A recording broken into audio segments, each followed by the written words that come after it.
Hi all എല്ലാവർക്കും AZBയിലേക്ക് സ്വാഗതം. So ഇന്നത്തെ വീഡിയോയിൽ നമ്മൾ നോക്കാൻ പോകുന്നത് ഇനി വരുന്ന ഒരു ഇമ്പോർട്ടൻ്റ് ആയിട്ടുള്ള ഒരു നോട്ടിഫിക്കേഷൻ ആണ്. നോട്ടിഫിക്കേഷൻ ഏതാണെന്ന് അറിയാമോ? LIC AAO generalist. രണ്ട് കാറ്റഗറി ഉണ്ട്, ജനറലിസ്റ്റും ഉണ്ട് സ്പെഷ്യലിസ്റ്റും ഉണ്ട്. രണ്ടും ഒരുമിച്ചായിരിക്കും വരാം. സോ ആ ഒരു നോട്ടിഫിക്കേഷനെ കുറിച്ചാണ് നമ്മൾ ഇന്നത്തെ വീഡിയോയിൽ ഡിസ്കസ് ചെയ്യാൻ പോകുന്നത്. LIC AOO അത് നമ്മുടെ SSC പോലെ തന്നെ SSC ബാങ്ക് പോലത്തെ ഒരു എക്സാം ആണ്. LIC നടത്തുന്ന എക്സാം ആണ് AAO എന്ന് പറയുന്നത്. അസിസ്റ്റന്റ് അഡ്മിനിസ്ട്രേറ്റീവ് ഓഫീസർ ആണ്.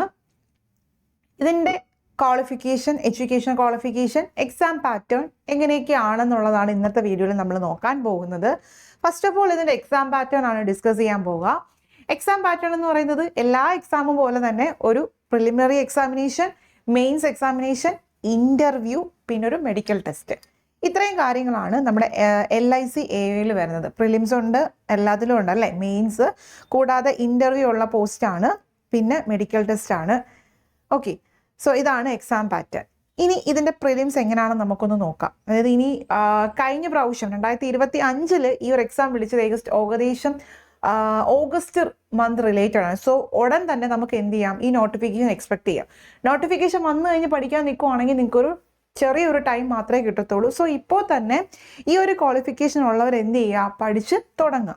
ഇതിൻ്റെ പ്രിലിംസ് എന്ന് പറയുന്നത് ഓൺലൈനാണ്, ഒബ്ജക്റ്റീവാണ്, 3 സെക്ഷനാണ്. ഇതിൻ്റെ മെയിൻ അഡ്വാൻറ്റേജ് എന്ന് പറയുന്നത് ഇതിന് നെഗറ്റീവ് മാർക്ക് പ്രിലിംസിന് ഇല്ല. നെഗറ്റീവ് മാർക്ക് പ്രിലിംസിന് ഇല്ല. ഓരോ സെക്ഷനും നമ്മൾ എന്ത് ചെയ്യണം, ക്വാളിഫൈ ചെയ്യണം. ഫസ്റ്റ് സെക്ഷൻ എന്ന് പറയുന്നത് റീസണിങ് ആണ്. 35 ക്വസ്റ്റ്യൻ ഉണ്ട്, 35 മാർക്കിനാണ്. എക്സാം നിങ്ങൾക്ക് ഇംഗ്ലീഷിലും ഹിന്ദിയിലും എഴുതാൻ പറ്റുന്നതാണ്. പിന്നെ മിനിമം ക്വാളിഫൈ മാർക്ക് ബാക്കിയുള്ളവർക്കൊക്കെ 18, SC ST PW കാൻഡിഡേറ്റിന് 16 സോ ആ ഓരോ സെക്ഷനും നമ്മൾ എന്ത് ചെയ്യണം, ക്വാളിഫൈ ചെയ്യണം. ലൈക്ക് ബാങ്ക് പോലെ ക്വാളിഫൈ ചെയ്യണം. ഓരോ സെക്ഷനും ക്വാളിഫൈ ചെയ്യേണ്ട ആവശ്യകതയുണ്ട്. ദെൻ സെക്ഷണൽ ടൈമിംഗ് ഉണ്ട്. അതായത് 35 ക്വസ്റ്റ്യന് നിങ്ങൾക്ക് വെറും 20 മിനിറ്റ് ആണ് കിട്ടുക. ഓക്കെ, 35 ക്വസ്റ്റ്യന് 20 മിനിറ്റ് ആണ് കിട്ടുന്നത്. ക്വാണ്ടിറ്റേറ്റീവ് ആപ്റ്റിറ്റ്യൂഡ് QA നമ്മുടെ മാത്സ്, അതിനും 35 ക്വസ്റ്റ്യൻസ് ആണ്, 35 മാർക്കാണ്. അതും മീഡിയം ഓഫ് എക്സാമിനേഷൻ നിങ്ങൾക്ക് ഇംഗ്ലീഷിലോ ഹിന്ദിയിലോ എഴുതാൻ സാധിക്കും. അതിൻ്റെയും ക്വാളിഫൈ നിങ്ങൾക്ക് SC ST PW ആണെങ്കിൽ 16, അതായത് 18 ക്വസ്റ്റ്യൻ. 35-ൽ 18 ക്വസ്റ്റ്യൻ നമുക്ക് ചെയ്യാൻ പറ്റും. 20 മിനിറ്റ് ഉണ്ട്. അപ്പോൾ അതെന്തായാലും നമ്മൾ സെക്ഷണൽ നമ്മൾ ക്വാളിഫൈ ചെയ്യും, ഉറപ്പായിട്ടുള്ള കാര്യമാണ്. ബട്ട് ഓൾ ടുഗെദർ നമ്മൾ എന്ത് ചെയ്യണം, ക്വാളിഫൈ ചെയ്യേണ്ട ആവശ്യകതയും കൂടി ഉണ്ട്. ഇനി വരുന്നത് ഇംഗ്ലീഷാണ്. ഇംഗ്ലീഷിൽ നിങ്ങൾക്ക് ഗ്രാമർ, വൊക്കാബ്, കോംപ്രിഹെൻഷൻ ഇത്രയാണ് ഉള്ളത്. അതിൽ 30 ക്വസ്റ്റ്യൻ ആണ് ഇംഗ്ലീഷിനുള്ളത്, 30 മാർക്കും ഉണ്ട്. ക്വാളിഫയിങ് എന്ന് പറയുന്നത് SC STക്ക് 9, അതേഴ്സ് ബാക്കിയുള്ള കാറ്റഗറിക്ക് 10 മാർക്കുമാണ് ക്വാളിഫയിങ്. അതിനും 20 മിനിറ്റ് ആണ് ഉള്ളത്. സോ ടോട്ടൽ എന്ന് പറയുന്നത് 100 ക്വസ്റ്റ്യൻസ് ഉണ്ട്. മാക്സിമം മാർക്ക് എന്ന് പറയുന്നത് 70 ഓക്കെ, അതെങ്ങനെ 70 വന്നതിന് താഴെ പറയാം. ദെൻ 1 hour ആണ് ടോട്ടൽ മിനിറ്റ് എന്ന് പറയുന്നത്. ഇവിടെ English language test will be of qualifying nature and the marks therefore not included for the ranking. അതായത് ഇംഗ്ലീഷ് ക്വാളിഫയിങ് ആണ്. നിങ്ങൾക്ക് ഈ 30 ക്വസ്റ്റ്യൻ ഉള്ളത്, നിങ്ങൾക്ക് 10 ക്വസ്റ്റ്യൻ നിങ്ങൾ എന്ത് ചെയ്താൽ മതി, ക്വാളിഫൈ ചെയ്താൽ മാത്രം മതി. അത് നമ്മൾ എടുക്കത്തില്ല. അപ്പോൾ ബാക്കി 20-40 മിനിറ്റ് കൊണ്ട് നിങ്ങൾ റീസണിങ്ങും QAയും ആയിരിക്കണം നിങ്ങൾ എന്ത് ചെയ്യേണ്ടത്, കൂടുതലും സ്കോർ ചെയ്യുന്നത്. അതായത് 70 മാർക്കിലാണ് നിങ്ങളുടെ റാങ്ക് നിർണ്ണയിക്കുക. ആ 70-ൽ നിങ്ങളൊരു ഏകദേശം 50+ വാങ്ങിക്കാനായിട്ട് നോക്കണം. 70-ൽ 50+ വാങ്ങിച്ചാൽ നമുക്ക് പ്രിലിംസ് പാസ്സാകാനായിട്ട് സാധിക്കും. ഇനി candidate approximately 20 times the number of vacancies in each category. അതായത് നമ്മുടെ മെയിൻസിന് എടുക്കുന്നത് വേക്കൻസി എത്രയുണ്ടോ അതിൻ്റെ 20 times ആണെന്നാണ് പറഞ്ഞിരിക്കുന്നത്. ഓക്കെ, അപ്പോൾ ഇതാണ് LIC AAOയുടെ പ്രിലിംസ്. ഓക്കെ, 35 ക്വസ്റ്റ്യൻ ചെയ്ത റീസണിങ്ങും മാത്സും ആണ്. അത് രണ്ട് നമ്മൾ എന്ത് ചെയ്യണം, പാസ്സാകണം. ആൻഡ് ഓൾസോ ഇംഗ്ലീഷ് എന്ന് പറയുന്നത് എന്താണ്, ക്വാളിഫയിങ് ആണ്. 30 ക്വസ്റ്റ്യൻ ഉണ്ട്. എത്ര ക്വസ്റ്റ്യൻ നിങ്ങൾ ക്വാളിഫൈ ചെയ്യണം എന്ന് വരെ അതിനകത്ത് ഡീറ്റെയിൽ ആയിട്ട് കൊടുത്തിട്ടുണ്ട്. സോ ഇതാണ് പ്രിലിംസ്. സോ പ്രിലിംസ് പാസ്സായി കഴിഞ്ഞാൽ നമ്മളെ കാത്തിരിക്കുന്ന എന്താണ്, മെയിൻസ് എക്സാം ആണ്. ഓക്കെ, മെയിൻസിനും ഏകദേശം 35 ആ റേഞ്ച് തന്നെയാണ്. നോക്കിക്കേ, മെയിൻസിനെന്ന് പറയുന്നത് 300 മാർക്കിനാണ് നിങ്ങളുടെ ക്വസ്റ്റ്യൻ എന്ന് പറയുന്നത് 300 മാർക്കിനും ആൻഡ് ഡിസ്ക്രിപ്റ്റീവ് ടെസ്റ്റ് ഫോർ 25 മാർക്സും. 25 മാർക്ക് ഡിസ്ക്രിപ്റ്റീവും ഉണ്ട്, 300 മാർക്ക് ഒബ്ജക്റ്റീവും ആണ് ഉള്ളത്. രണ്ടും ഓൺലൈൻ തന്നെ ആയിരിക്കും. Separate objective test will have separate timing for every section. ഒബ്ജക്റ്റീവിന് സെപ്പറേറ്റ് ടൈമിംഗ് ഉണ്ട്. Then candidate will have to answer descriptive test by typing on the computer. കമ്പ്യൂട്ടറിൽ ടൈപ്പ് ചെയ്തുകൊണ്ടായിരിക്കും നിങ്ങൾ എന്ത് ചെയ്യേണ്ടത്, ഡിസ്ക്രിപ്റ്റീവിന് ഉത്തരം കൊടുക്കേണ്ടത്. ഓക്കെ, ഒബ്ജക്റ്റീവ് ടെസ്റ്റ് കഴിഞ്ഞിട്ടായിരിക്കും ഡിസ്ക്രിപ്റ്റീവ് ടെസ്റ്റ് വരുന്നത്. There will be no negative marks. Candidate have to qualify in each of the sections separately. So ഇതിന് എന്തില്ല, നെഗറ്റീവ് മാർക്ക് ഇല്ല. അപ്പം നെഗറ്റീവ് മാർക്ക് ഇല്ലാത്ത ആദ്യമായിട്ട് നമ്മൾ എക്സാം കാണുന്നത് എന്താണ്, LIC AO. ഇതിൽ റീസണിങ്, ഇതിൻ്റെ മെയിൻസിൻ്റെ എക്സാം പാറ്റേൺ നോക്കിക്കേ. റീസണിങ് എന്ന് പറയുന്നത് 30 ക്വസ്റ്റ്യൻ 90 മാർക്കാണ്, അതായത് 3 മാർക്ക് വെച്ചിട്ടാണ്. ദെൻ മിനിമം ക്വാളിഫൈ മാർക്ക് 40, 45, അതായത് 45 മാർക്ക്, 90-ൽ 45 മാർക്ക് നിങ്ങൾക്ക് ക്വാളിഫൈ ചെയ്യാനായിട്ട് വേണം. ആൻഡ് GK കറണ്ട് അഫയേഴ്സ് ഉണ്ട്, നമ്മുടെ ബാങ്ക് പോലെ. GK കറണ്ട് അഫയേഴ്സ് 30 ക്വസ്റ്റ്യൻ ആണ്, 20 മാർക്കാണ്, 2 മാർക്ക് വെച്ചിട്ടാണ്. അതിൽ 30-ൽ മിനിമം ക്വാളിഫൈ എന്ന് പറയുന്നത് 30 ഇനി മാർക്കാണ് 30, അതായത് 15 നിങ്ങൾ എന്ത് ചെയ്യണം, ആൻസർ ചെയ്യണം. ഇനി ഡേറ്റ DA സെപ്പറേറ്റ് ആണ്. ഡേറ്റ അനാലിസിസ് 30 ക്വസ്റ്റ്യൻ ഉണ്ട്, 90 മാർക്കാണ്. അവിടെയും ക്വാളിഫയിങ് ആയിട്ട് വരുന്നത് 45 മാർക്കിനാണ്. ഇനി insurance and financial market awareness. ഇപ്പോൾ പ്രിലിംസ് പാസ്സാകുന്നുള്ളവർ എന്ത് ചെയ്യാം, മെയിൻസിന് വേണ്ടി ഈ ഒരു ടോപ്പിക്കും കൂടി പഠിക്കാനായിട്ട് ശ്രമിക്കുക.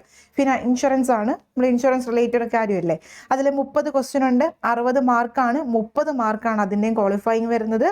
റീസണിങ്ങും ഡേറ്റായും നിങ്ങൾക്ക് 40 മിനിറ്റ് ആണ് സെക്ഷണൽ ടൈമിങ്. എന്നാൽ GKയും ഫിനാൻസ് അത് രണ്ടും കൂടി ചേർത്തിട്ട് 20 മിനിറ്റ് ആണ് സെക്ഷണൽ ടൈമിങ് വരുന്നത്.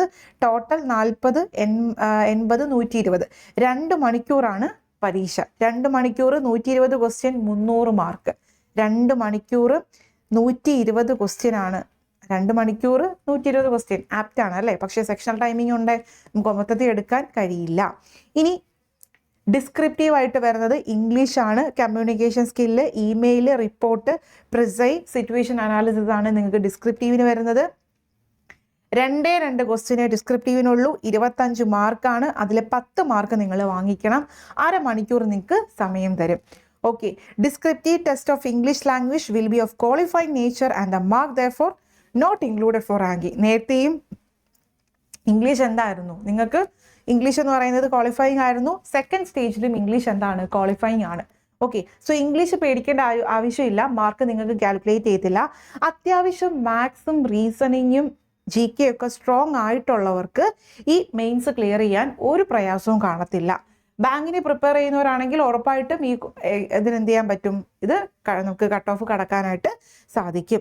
ഇനി അടുത്ത കാര്യം എന്ന് പറയുന്നത് ഇത് ആർക്കൊക്കെ അപ്ലൈ ചെയ്യാം എന്നുള്ളതാണ്.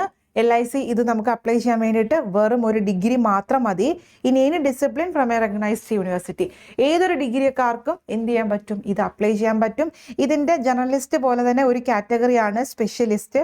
ആ നോട്ടിഫിക്കേഷൻ വരുമ്പോൾ അതിനകത്ത് അറിയാൻ പറ്റും ഇന്ന സ്പെഷ്യലൈസ് ചെയ്ത വിഷയങ്ങൾക്കുള്ളവർക്കാണ് ആ ഒരു നോട്ടിഫിക്കേഷൻ. അപ്പോൾ അങ്ങനെയുള്ള സ്പെഷ്യലൈസ് പറയുന്നവർക്ക് എന്ത് ചെയ്യുക, അത് സെലക്ട് ചെയ്യാവുന്നതാണ്. ഓക്കെ, അപ്പോൾ എഡ്യൂക്കേഷൻ ക്വാളിഫിക്കേഷൻ നിങ്ങൾക്ക് ഒരു ഡിഗ്രി ഉണ്ടെങ്കിൽ ഉറപ്പായിട്ട് ഈ ഒരു കോഴ്സിന് ഈ ഒരു നോട്ടിഫിക്കേഷൻ വരുമ്പം അപ്ലൈ ചെയ്യാൻ റെഡി ആയിട്ട് ഇരിക്കുക. അടുത്ത കാര്യം എന്ന് പറയുന്നത് ഇതിൻ്റെ ഏജ് ലിമിറ്റ് ആണ്. ഏജ് ലിമിറ്റ് എന്ന് പറയുന്നത് മിനിമം ഏജ് എന്ന് പറയുന്നത് 21 വയസ്സാണ്. അതായത് ഇതിപ്പം പറഞ്ഞിരിക്കുന്നത് കഴിഞ്ഞ വർഷമാണ് നമ്മുടെ പരീക്ഷ വിളിച്ചത്, 2025 ആ ഒരു ക്രൈറ്റീരിയ വെച്ചിട്ട് ഓഗസ്റ്റ് 1 21 കംപ്ലീറ്റ് ആകണം. സോ ഇപ്പോൾ ജൂലൈ ഓഗസ്റ്റ് ആവും. അപ്പോൾ ഓഗസ്റ്റ് 1 മുന്നേ നിങ്ങൾക്കും എന്തായിരിക്കണം, 21 വയസ്സ് കംപ്ലീറ്റ് ആകണം. ആൻഡ് മാക്സിമം ഏജ് എന്ന് പറയുന്നത് നോട്ട് മോർ ദാൻ 30 ഇയേഴ്സ് ആയിരിക്കണം. സോ ഏജ് ലിമിറ്റ് എന്ന് പറഞ്ഞാൽ 21-30 ആണെന്ന് സാരം. ഓക്കെ, 21-30 ഇനി SC/ST ആണെങ്കിൽ 5 വർഷം റിലാക്സേഷൻ ഉണ്ട്. OBC 3, PWD 10, PWSC/ST ആണെങ്കിൽ 15, OBC ആണെങ്കിൽ 13, ex service 5, ex service SC/ST ആണെങ്കിൽ 10, OBC ആണെങ്കിൽ 8. ഓക്കെ, ഇനി കൺഫേംഡ് LIC എംപ്ലോയീസ് ആണെങ്കിൽ 5 ഇയേഴ്സ് ഉണ്ട്. ഫർദർ റിലാക്സേഷൻ ഓഫ് 5 ഇയേഴ്സ് ഇത് കൂടാതെ കിട്ടുന്നതായിരിക്കും. സോ ഇതാണ് അതിൻ്റെ ഏജ് ലിമിറ്റ് എന്ന് പറയുന്നത്. സോ ഇത്രയും കാര്യങ്ങളാണ് ഈ ഒരു വീഡിയോയിൽ പറയാനായിട്ട് ഉദ്ദേശിച്ചത്. അപ്പം ഡിഗ്രി ഉണ്ടോ, അങ്ങനെയാണെങ്കിൽ നിങ്ങൾക്ക് എന്ത് ചെയ്യാം, ഇപ്പോൾ തന്നെ നിങ്ങൾ പ്രിപ്പയർ ചെയ്ത് തുടങ്ങുക. നിങ്ങൾ ഓൾറെഡി SSCക്കും ബാങ്ക് എക്സാംസിനും പ്രിപ്പയർ ചെയ്യുന്നവരാണെങ്കിൽ LICയുടെ AZB അക്കാഡമിയുടെ LIC AOയ്ക്ക് വേണ്ടിയിട്ടുള്ള കോഴ്സ് ലോഞ്ച് ചെയ്തിട്ടുണ്ട്. അപ്പം അറിയാം നമ്മുടെ റീസണിങ് മാത്സ് ഇത് രണ്ടും തന്നെയാണ് ബേസിക് ആയിട്ട് വരുന്നത്. അത് തന്നെയാണ് നമ്മുടെ SSCക്കും ബാങ്കിനും നമ്മൾ എന്ത് ചെയ്യുന്നത് പഠിക്കുന്നത് അല്ലേ. അപ്പോൾ ആ കോഴ്സ് പർച്ചേസ് ചെയ്തിട്ട് എന്താണ് മാത്സും റീസണിങ്ങും ബേസ് എല്ലാം പഠിച്ച് ഇനിയിപ്പം ബേസ് പഠിക്കാനുള്ള ടൈം ഉണ്ടോ എന്ന് അറിഞ്ഞുകൂടാ. ബട്ട് എന്തായാലും ബേസിക് എല്ലാം കംപ്ലീറ്റ് ആക്കിയതിന് ശേഷം എന്ത് ചെയ്യുക, മോക്ക് ടെസ്റ്റ് ചെയ്യുക. കാരണം സെക്ഷണൽ ടൈമിംഗ് ഉണ്ട്. സെക്ഷണൽ ടൈമിംഗ് പാസ്സാകണമെങ്കിൽ മോക്ക് ടെസ്റ്റ് ചെയ്താൽ മാത്രമേ അത് പാസ്സാകത്തുള്ളൂ. ഓക്കെ, അപ്പോൾ കോഴ്സിനെ പറ്റി എന്തെങ്കിലും ഡീറ്റെയിൽസോ കാര്യങ്ങളോ ഉണ്ടെങ്കിൽ ഈ നമ്പറുമായിട്ട് കോൺടാക്ട് ചെയ്യുക. നോട്ടിഫിക്കേഷൻ വന്നതിന് ശേഷം പഠിക്കാനായിട്ട് നിൽക്കരുത്. ഇപ്പം തന്നെ എന്ത് ചെയ്യുക, പഠിച്ച് തുടങ്ങാം. ഓക്കെ, സോ വേറെ എന്തെങ്കിലും ഡൗട്ടോ കാര്യങ്ങളോ ഉണ്ടെങ്കിൽ മെസ്സേജ് കമൻറ്റ് ചെയ്താൽ മതി, അല്ലെങ്കിൽ മെസ്സേജ് അയച്ച നമ്പറിൽ ചോദിച്ചാലും മതി. ഓക്കെ, സോ മറ്റൊരു വീഡിയോയിൽ കാണാം. Thank you.